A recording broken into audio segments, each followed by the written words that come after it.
Hello students, welcome to my channel Learning History Made Easy. In today's video, we will be discussing about the Rig Vedic or early Vedic period. We will be seeing about their social divisions, position of women and religious and philosophical ideas. Before getting into the video, if anyone is seeing the channel for the first time or if you have not subscribed to my channel, please do subscribe and share it with your friends. And also click the bell button to receive notifications whenever I upload new videos. So without wasting time, let us get into the video. So as I have told, today's video is about first we will see about the social divisions of the Rig Vedic or early Vedic period. Social divisions. The Vedic kulas or families. So in last video we have discussed about their political divisions. So here the Vedic kula or we said that kula is also known as the families. Families are also known as kulas. The Vedic kulas or families were grouped into larger units in the formation of which Varna and Sajatya played an important part. So here Varna, that is color, and also Sajatya, that is kinship, that played an important part, and this was a kind of larger unit. Varna was the term used for color, and the factor which contributed most of the creations of social division was the conquest of individual inhabitants by Aryans.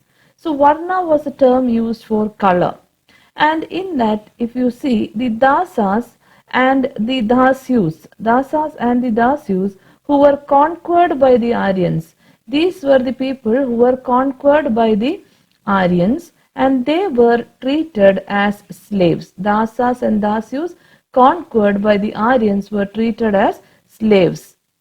And so that is what we discussed. The factor which contributed to these social divisions, that factor was a conquest of indigenous inhabitants by Aryans. So this social division was based on the conquest of the indigenous inhabitants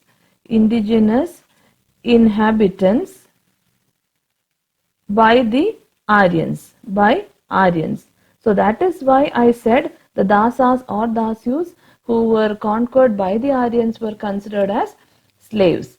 In the Aryan community, men of the kingly family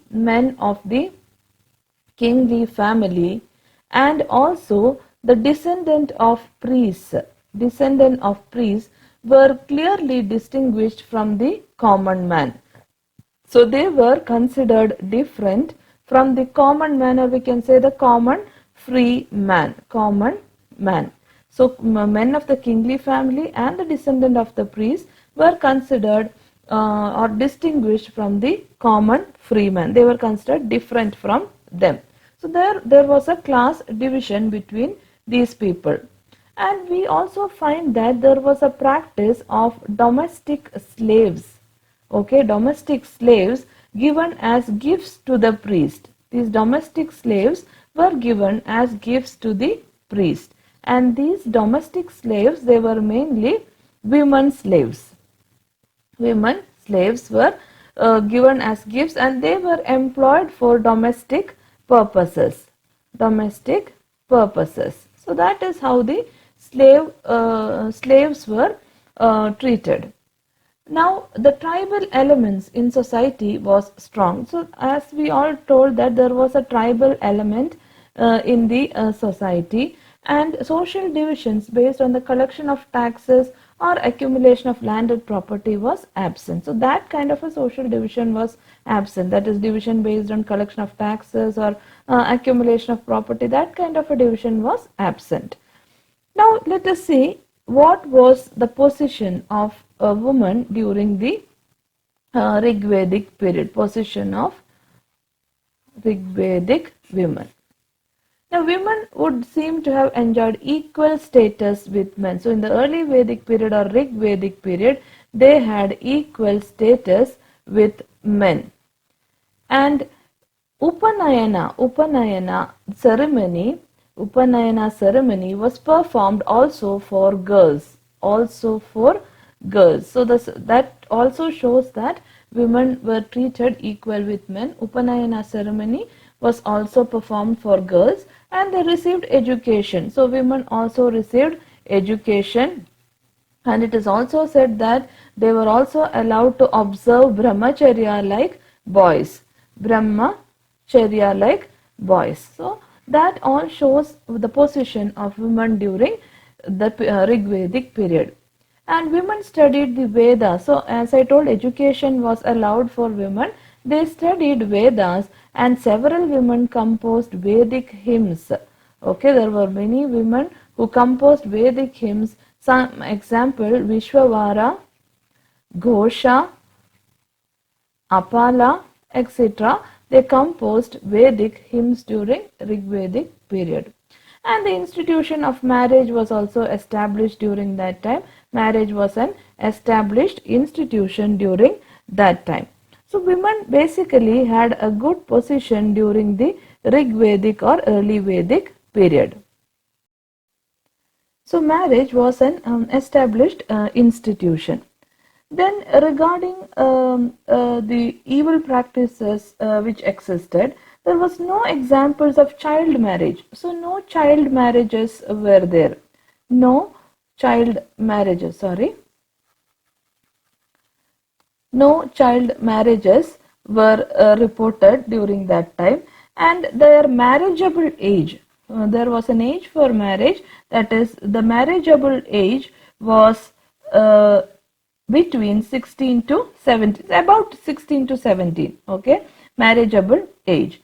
And this monogamy was the general rule during that time. Regarding marriage, monogamy, that is one man marrying one woman, the common type of marriage, monogamy was the general rule during that time. And polygamy prevailed. It is not that polygamy completely was not there.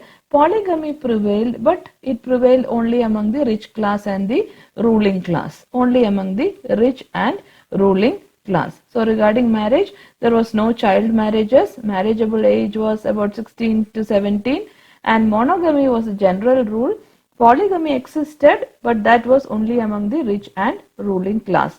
There was some indications, it was not common, but there was some indications of polyandry also. That is one woman marrying more than one man. Okay, so there was some indication regarding polyandry. And we also notice the practice of levirate and widow remarriage. So widow remarriage practice was there. So it was allowed for widows to remarry. So that was also a good practice considering the position of women. Custom of sati was unknown. Sati was also not there, unknown. So child marriage not there, sati not there, widow remarriage was there. So all these show that during the Rig Vedic period, women had a good status, and wife occupied an honored place. The position of wife occupied an honored place during that time, and she participated with her husband even in religious ceremonies. She even participated with her husband in religious ceremonies. Wife was allowed to participate in religious ceremonies with her husband. So all these gives us an idea that women had good status during Rig Vedic period. Now let us go through the points which we have studied till now. Social divisions. The Vedic kulas or families were grouped into larger units, in the formation of which Varna, color, and Sajatya, kinship, played an important part. Varna was a term used for color. The factor which contributed most of the creations of social divisions was the conquest of indigenous inhabitants by the Aryans. The Dasas and the Dasyus who were conquered by the Aryans were treated as slaves and Shudras. In the Aryan community, men of kingly family and descendants of priests were clearly distinguished from the common free man. We find domestic slaves were given as gifts to the priests. They were mainly women slaves employed for domestic purposes. Tribal elements in society were strong, and social divisions based on collection of taxes or accumulation of landed property were absent. Position of women. Women would seem to have enjoyed equal social status with men. Upanayana was performed for girls also, and they received education and observed brahmacharya like boys. Women studied the Vedas, and several women composed Vedic hymns such as Vishwavara, Ghosha, and Apala. The institution of marriage was established. There was no examples of child marriage, and the marriageable age in the Rig Veda seems to have been 16 to 17. Monogamy was a general rule, though polygamy prevailed among the rich and ruling class. There was some indications of polyandry. We also notice the practice of levirate and widow remarriage in the Rig Veda. Custom of sati was unknown, and the wife occupied an honored place and participated with her husband in religious ceremonies. So now let us move on to the next topic, that is religious and philosophical ideas. Religious and philosophical ideas during the early Vedic or Rig Vedic period. The Aryans believed in complex and varied host of gods. So they believed in a complex and varied host of gods. Host of gods were there for the Aryans, who were 33 in number. According to much later tradition, these host of gods were classified into terrestrial, that is, it is also called as Prithvisthana, that is one group. Then atmospheric, that is Antarikshasthana,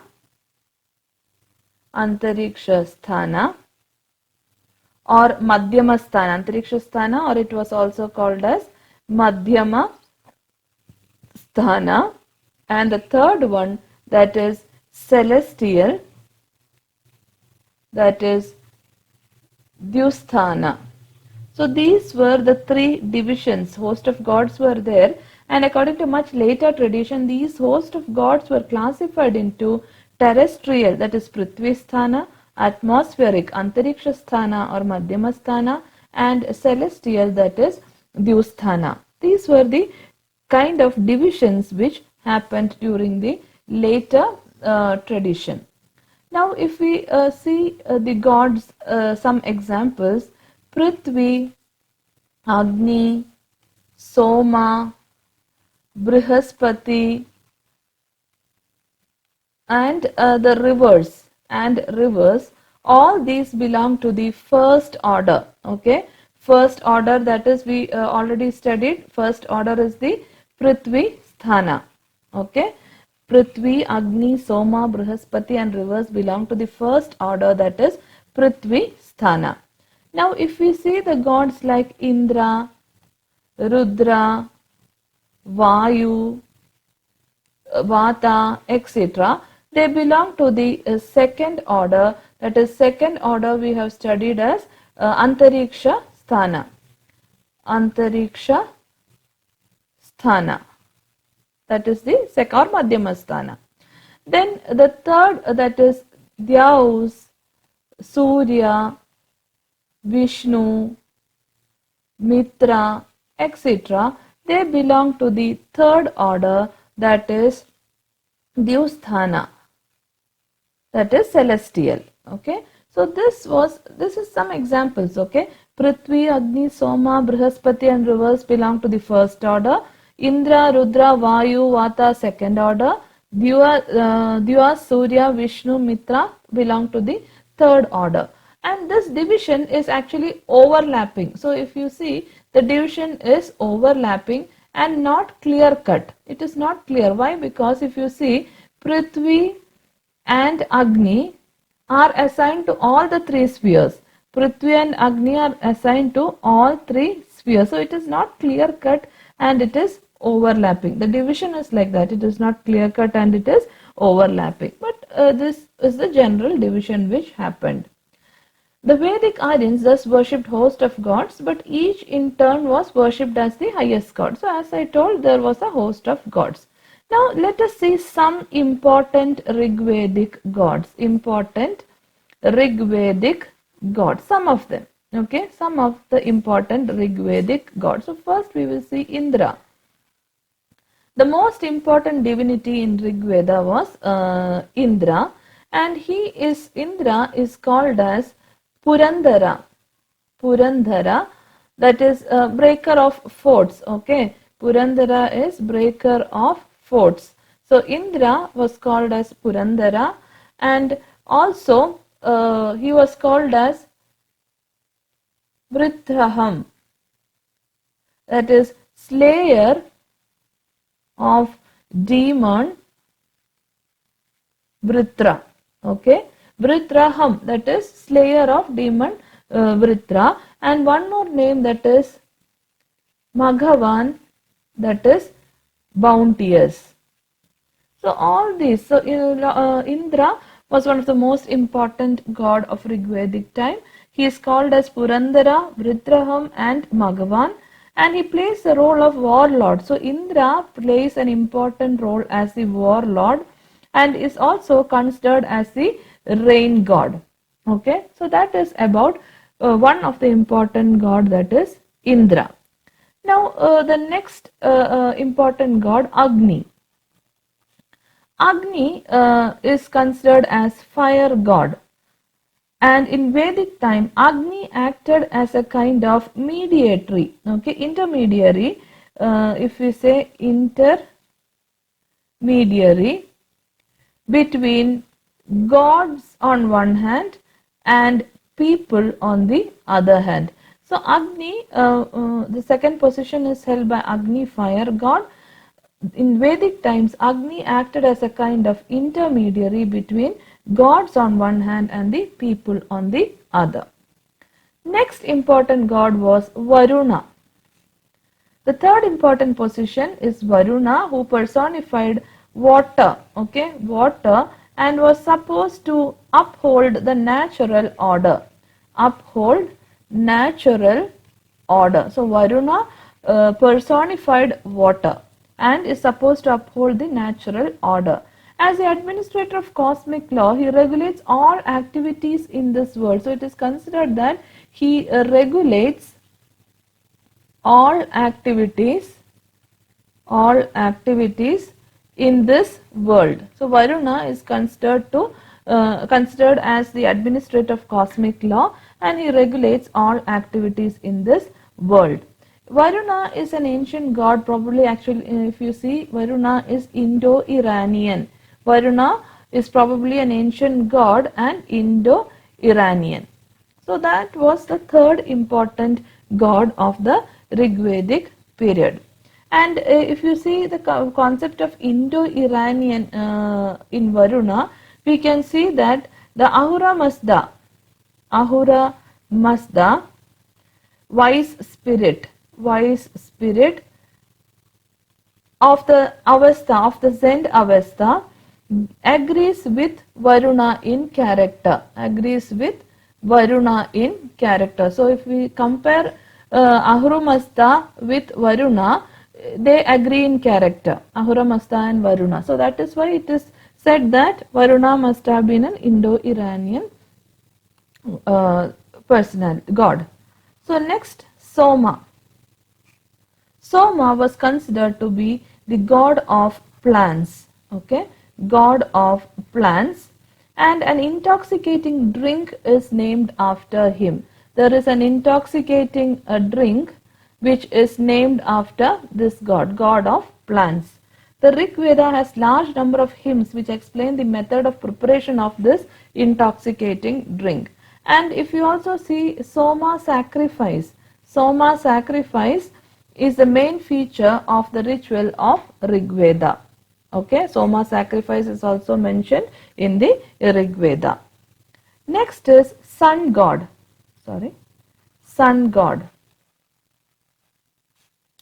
Several deities were associated with sun. So if you see sun god, common word sun, Surya is the common word for sun. And Savitri, the stimulator or god of light was another solar god. And the famous Gayatri mantra is addressed to him, and there was also many minor deities. There are also many minor deities. So sun god, several deities were associated with the sun god, and Surya is a common word for sun. Savitri, the stimulator god of light, was another god, and the famous Gayatri mantra is addressed to him, and there was also many minor deities. So if we see the basic character of the Rig Vedic religion, the Vedic religion predominantly had male gods. Okay, there were more of male gods, and female divinities were very few. Female divinities were very few. The most important female divinity, if we see female divinity, the most important female divinity was Ushas, that is goddess of dawn. Okay, goddess of dawn. And one more, Aditi, the great mother of gods. Mother of gods. So female divinity was few. Two important among them, one is Ushas and one is Aditi. The dominant mode of worshipping gods was through recitation of prayers. The main method of worshipping gods was reciting prayers, recitation of prayers, and offering sacrifices. Offering sacrifices. These were the two main modes of worship during that time. They recited prayers and they also offered sacrifices. Then both collective and individual prayers were made. If you see the concept of prayers, collective prayer was there, individual prayers were there. Two types of prayers were there, collective prayers as well as individual prayers. Offering of vegetables, barley, etc. also were made to gods. But in Rig Vedic times, the process was not accompanied by any ritual or sacrificial formulas. Now, the Rig Vedic people did not worship God. So, why did they worship God? So, during Rig Vedic times, they did not worship God for any spiritual uplift or ending miseries. So, what did they mainly ask? They mainly asked for praja, that is children, then pashu, that is cattle,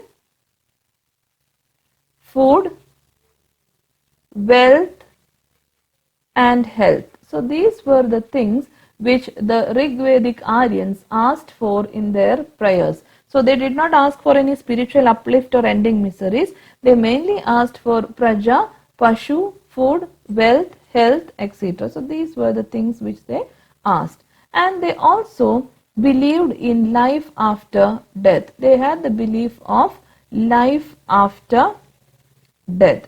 So they had the belief in life after death, and the dead were either buried or cremated. Buried or cremated. So the dead body was either buried or they were cremated. Okay, so these were the basic religious practice of Rig Vedic period or early Vedic period. Now let us just go through the points which you have studied till now. Religious and philosophical ideas. The Aryans believed in a complex and varied host of gods who were 33 in number. According to much later tradition, they were classified under terrestrial Prithvisthana, atmospheric Antarikshasthana or Madhyamasthana, and celestial Dhyusthana. Prithvi, Agni, Soma, Brihaspati and the rivers belong to the first order. Indra, Rudra, Vayu, Vata, etc. belong to the second order. Deus, Surya, Vishnu, Mitra, etc. belong to the third order. This division is overlapping and not clear-cut, as Prithvi and Agni are assigned to the all three spheres. The Vedic Aryans thus worshipped a host of gods, but each in turn was worshipped as the highest god. Important Rig Vedic gods. Indra, the most important divinity in Rig Veda. He is called Purandara, breaker of forts, Vritraham, that is slayer of demon Vritra, and Magavan, bounteous. He plays the role of warlord and is also considered to be the rain god. Agni. The second position is held by Agni, fire god. In Vedic times, Agni acted as a kind of intermediary between the gods on the one hand and the people on the other. Varuna. The third important position is occupied by Varuna, who personified water and supposed to uphold the natural order. As the administrator of the cosmic law, he regulates all activities in this world. Varuna is an ancient god, probably Indo-Iranian. The Ahrumazda, vice spirit of the Avastha, agrees with Varuna in character. Soma. Soma was considered to be the god of plants, and an intoxicating drink is named after him. The Rig Veda has a large number of hymns which explain the methods of preparing this drink. Soma sacrifice is a main feature of the ritual of the Rig Veda. Sun god. Several deities were associated with the sun. Surya is the most common word for sun. Savitri, the stimulator or god of light, was another solar god. The famous Gayatri mantra is addressed to him. There were also many minor deities. The Vedic religion has predominantly male gods. Female divinities were very few. The most important divinity was Ushas, the goddess of dawn, and Aditi, the mother of gods. The dominant mode of worshipping the gods was through the recitation of prayers and offering the sacrifices. Both collective and individual prayers were made. Offering of vegetables, barley, etc. were made to gods. But in Rig Vedic times, the process was not accompanied by any ritual or sacrificial formula. The Rig Vedic people did not worship gods for their spiritual uplift or for ending the miseries of existence.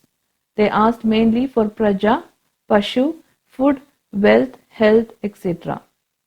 The Rig Vedic Aryans believed in life after death, and the dead were either buried or cremated.